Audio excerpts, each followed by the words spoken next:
So, um, I was thinking about this earlier. What does a guy skipping leg day at his local gym have in common with a French soldier shivering in the trenches of World War One? Right. Or even like an international nuclear arms race. Exactly. I mean, mathematically speaking, they're all playing the exact same game. It sounds completely counterintuitive when you put it that way. But underneath the surface, the mechanics governing those three situations are, well, they're identical. Yeah, it's all the fundamental problem of human cooperation.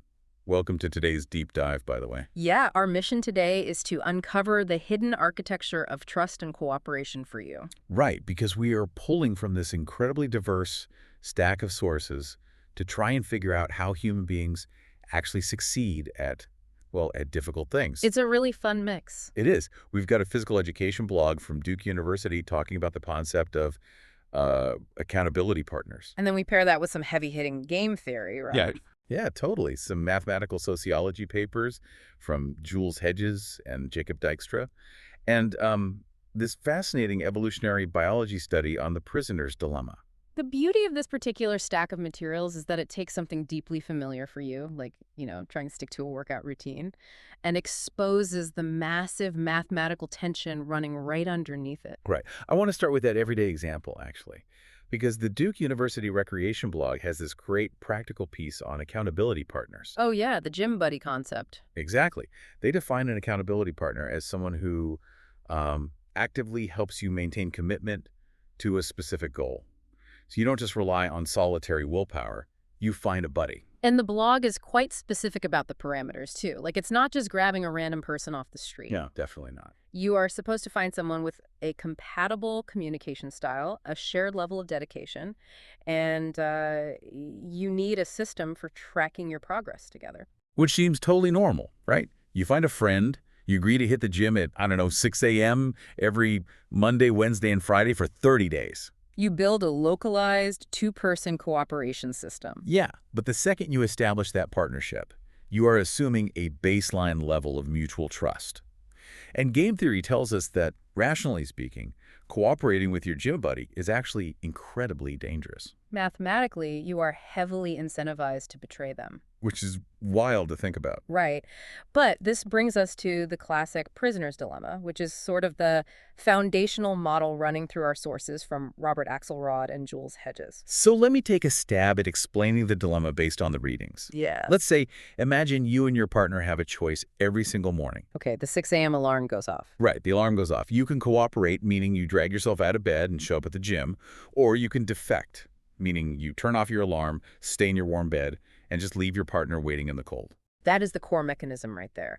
And the tension comes entirely from how the payoffs are structured in the math. So how does the scoring work? Well, if you both cooperate, you both get a good outcome, you get fit, you feel accomplished. So let's assign that a payoff of, say, 3 points each. Okay, 3 points for mutual cooperation. But if you both defect and stay in bed, you both get a mediocre payoff of 1 point. I mean, you get some sleep, but you completely fail your fitness goal. Right, but the dilemma really kicks in when the choices don't match, doesn't it? Exactly. Because if I know my partner is super dedicated and is absolutely going to show up and cooperate, the pure mathematical model says my most rational choice is actually to defect. Yes, because Yeah. you get the maximum payoff. Like 5 points, let's say. I get to sleep in, avoid the physical pain of working out, Mm-hmm. and I get this weird psychological upper hand of knowing someone is standing in the cold waiting for me. I, successfully exploited them. And take that a step further. What if you suspect your partner is going to defect and stay in bed? Well, then it still makes mathematical sense for me to defect. Because if I show up and they don't, I get what game theorists call the sucker's payoff of 0. You're just standing in the freezing parking lot alone. Feeling like a total idiot. Yeah. So, regardless of what the other person does, defecting always yields a higher immediate payoff for me. The temptation to betray is just, it's always the dominant strategy. And the real tragedy of the game is that if both players follow that perfectly rational, selfish logic and defect, they both walk away with just 1 point. Right. They do worse than if they had just trusted each other and cooperated for the 3 points. Exactly. The pursuit of individual self-interest guarantees a really poor outcome for the group. Now, you might think that doing a 30-day challenge solves this, right? Because you are repeating the game every day. You'd think repetition builds trust. You would think so, yes. But Jules Hedges' paper on mathematical functional programming completely shatters that idea with this concept called backward induction. Oh, backward induction is fascinating. From what I understand, it's when you look at the final guaranteed outcome of a timeline and then rationally reason your way backwards to the present moment. You've got it perfectly. Let's apply it to your 30-day strict gym challenge. Game theory assumes both of you are purely rational actors. Right? So on day 30, the very last day of the program, there is no future interaction hanging over you. There is no day 31 where your partner can retaliate if you skip the workout. Oh, wow. So on day 30, it is 100% rational to defect and sleep in because the game is ending anyway. I can't be punished tomorrow. Exactly. But here's the catch. You both know this. You both know the other person is rationally going to defect on day 30. Oh, I see where this is going. Right. Because day 30 is a guaranteed defection, day 29 basically becomes the effective final day of the working relationship. And since you know the partnership is essentially over on day 30, Yeah. you have absolutely no incentive to cooperate on day 29 either. Bingo. So day 29 unravels. And since we both know we're going to defect on day 29, day 28 becomes the final day. And we defect them too. The logic completely collapses all the way backward. In a finite game with a known specific end date, the math proves that you will both logically defect on day 1. That's crazy. According to pure game theory, the 30-day partnership should never even start. Okay, hold on. I need to challenge this. I mean, that math looks flawless on paper, but it completely fails the reality test. How so? Well, I have done 30-day challenges. I have never betrayed a friend or deliberately left them hanging on the final week of a workout program just because it was coming to an end. Most people haven't. Right. So if pure rationality dictates mutual betrayal, the mathematical model must be missing a massive variable about how human beings actually operate. The model is indeed missing something, and our source from sociologist Jacob Dijkstra provides the missing link here. Okay, what is it? The flaw in early game theory is the assumption that humans are purely selfish, utility-calculating robots operating in a vacuum. We aren't. We operate using an incredibly powerful evolutionary tool called a social exchange heuristic. A heuristic is like a mental shortcut, right? But how does that override the actual math? Well, think about it in terms of early human survival. Okay. If you lived in a hunter-gatherer tribe, say, 50,000 years ago, and you acted like a purely rational game theorist, always hoarding the meat for yourself and defecting on your peers to maximize your immediate payoff, the tribe would quickly realize you were a parasite. Oh, I see. They would ostracize you, and you would freeze or starve to death alone. Precisely. Pure selfishness was a literal death sentence in early human history. So the humans who survived and passed on their genes were the ones who could successfully cooperate to hunt large game and, survive winters. Yes. Over hundreds of thousands of years, natural selection physically wired our neurochemistry to value teamwork. So when we enter into these modern dilemmas, this social exchange heuristic kicks in. We subconsciously transform the payoffs in our heads. We do. Also, we don't actually assign 5 points to successfully cheating our friend. Mm. Biologically, it doesn't feel like a win. It often feels terrible. We experience guilt and shame. Because of our evolutionary hardware, we inherently evaluate mutual cooperation as a highly desirable outcome in and of itself. So the social harmony feels better to us neurochemically than successfully cheating someone does. Right. We actually value the 3 points of mutual cooperation more than the 5 points of betrayal because our brains are literally built to want the team to win. We modify the game in our own minds to make cooperation the most rational psychological choice. Exactly. But that raises a big question. Since we are biologically equipped with this hardware that wants to cooperate, how do we actually pull it off when dealing with people outside of our immediate families? That is the million-dollar question. Because we don't have a shared tribal history with everyone we meet.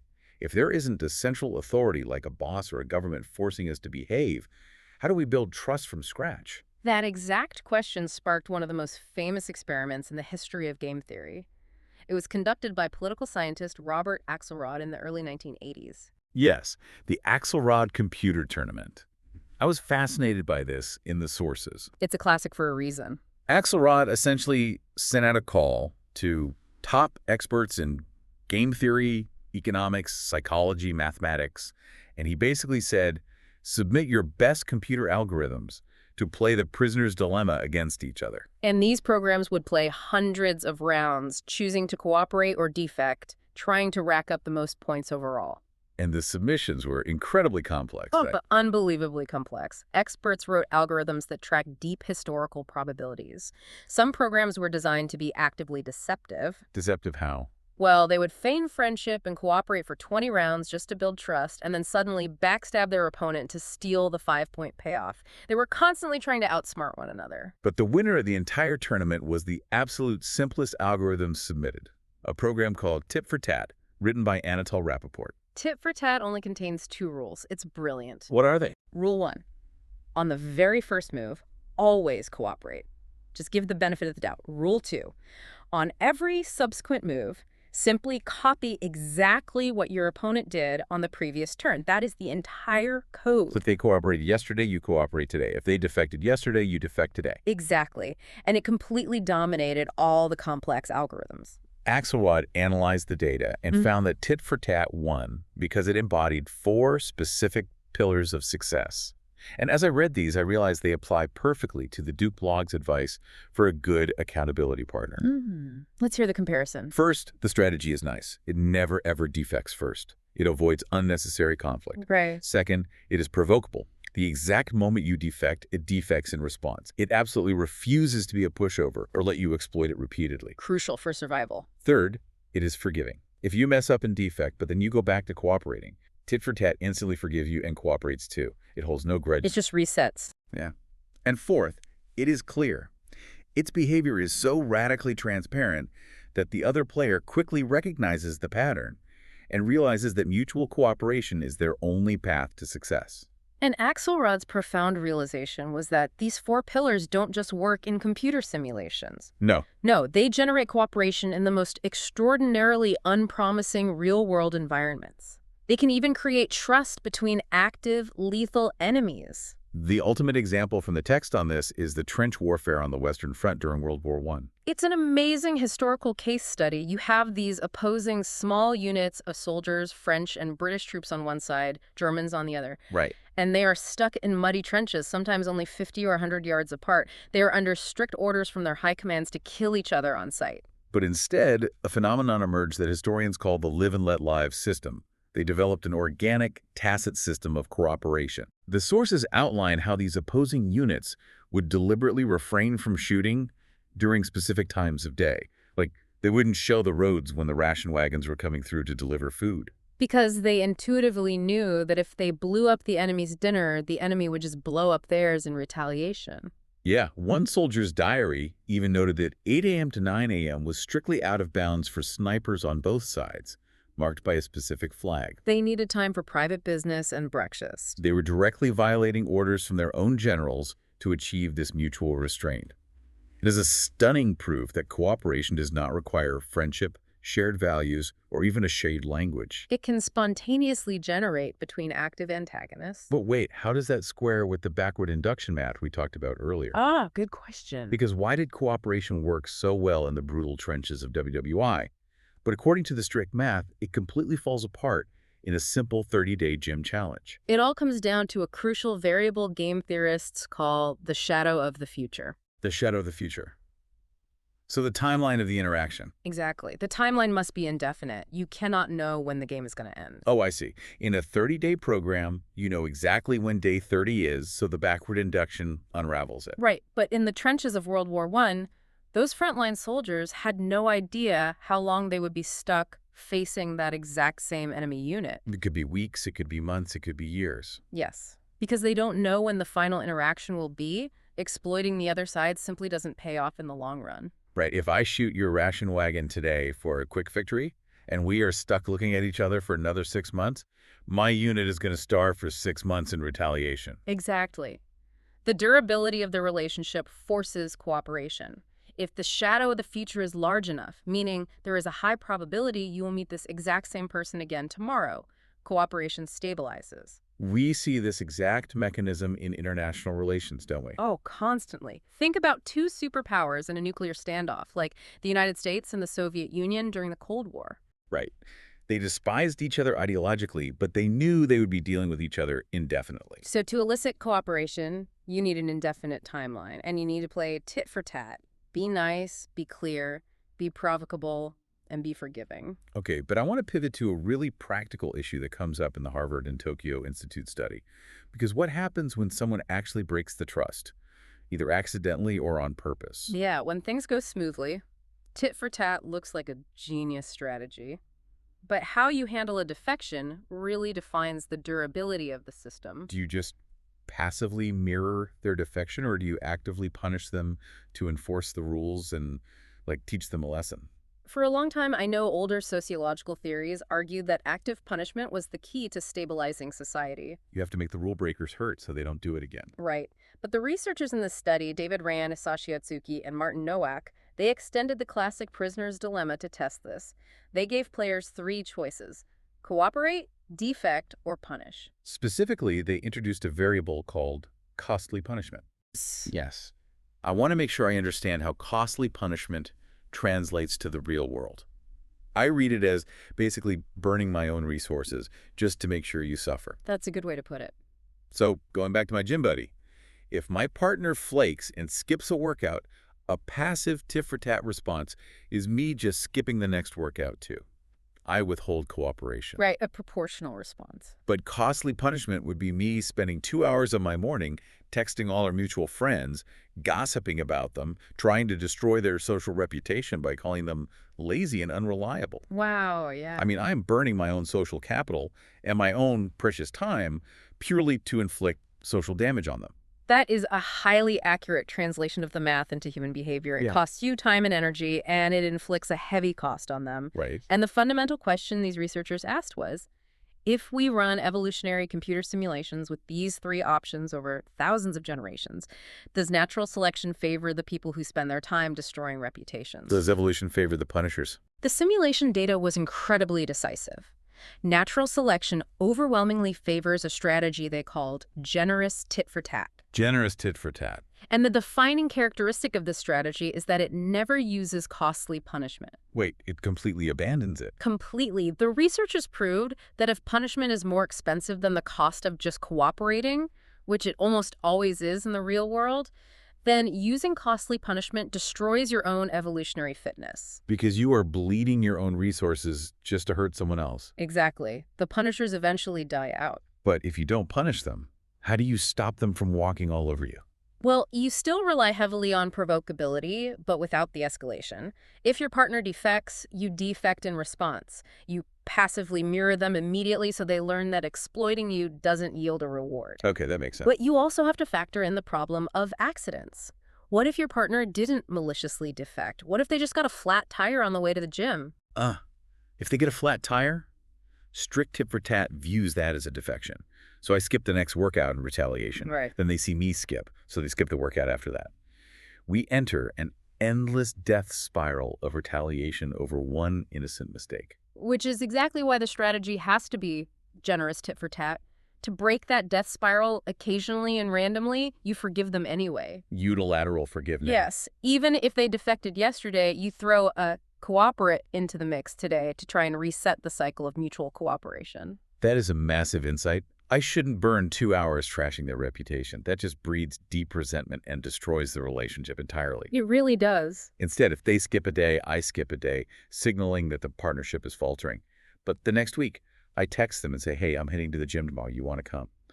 I offer that generous reset. And Axelrod noted this in his original research, too. You must respond quickly so they don't draw the conclusion that defection pays. But you should not escalate to disproportionate punishment. Across the board, whether in evolutionary computer simulations or in live human experiments, the data consistently shows that the winners use generosity and reciprocity. And the losers waste their resources on punishment. Exactly. Because your ultimate goal is to elicit cooperation, not to defeat the person across from you. Right. And once you establish that culture of reciprocity, it locks in. I really love this concept from the sources called the ratchet effect. Oh, the ratchet effect is great. A ratchet is a mechanical tool that only turns one way, right? It physically prevents slipping backward. Yeah. Once a culture of cooperation based on reciprocity is established in a population, it becomes a self-reinforcing ratchet. Because if the majority of the group is playing generous tit-for-tat, Any new individual who tries to come in and be a selfish jerk gets passively shut out. Yes, the community protects itself from exploitation, and the overall level of cooperation can only increase over time. It's a mathematically proven upward spiral. But it all hinges on that one crucial prerequisite. The shadow of the future must be long enough. It always comes back to the shadow of the future. So synthesizing all of this for you, the listener, whether you are looking for an accountability partner for your fitness goals, like the Duke blog suggests, or you're managing a complex team of employees, or even studying global trade barriers, the underlying rules of human cooperation are remarkably consistent. They really are. First, make sure there is an indefinite shadow of the future. The people involved need to know they will be interacting with each other again and again. Right. And second, be clear and be nice. Don't be the first one to defect. Third, if someone does betray the trust, respond quickly but moderately. Mirror their defection to show you can't be exploited, but absolutely avoid the trap of costly punishments. Don't waste your energy burning their reputation. And finally, be generous. Occasionally offer forgiveness to reset the cycle and build that ratchet effect. It fundamentally shifts your perspective, doesn't it? You stop trying to win every individual interaction and start focusing entirely on the durability of the relationship. It does. But, looking at these models raises a fairly provocative question about modern society. And it's a final thought I think is worth mulling over today for you. Oh, where does the math take us? Well, we've established that the entire architecture of human decency and cooperation relies on the shadow of the future, that firm assumption that we will interact with this specific person again indefinitely. Right. So what does that mean for our behavior on the modern internet? Oh, wow. Think about the design of social media or online gaming. When you interact with anonymous strangers in a comment section, or you're matched with random players you will never see again, the shadow of the future is effectively zero. That's entirely true. You have absolutely no expectation of future interactions with those specific avatars.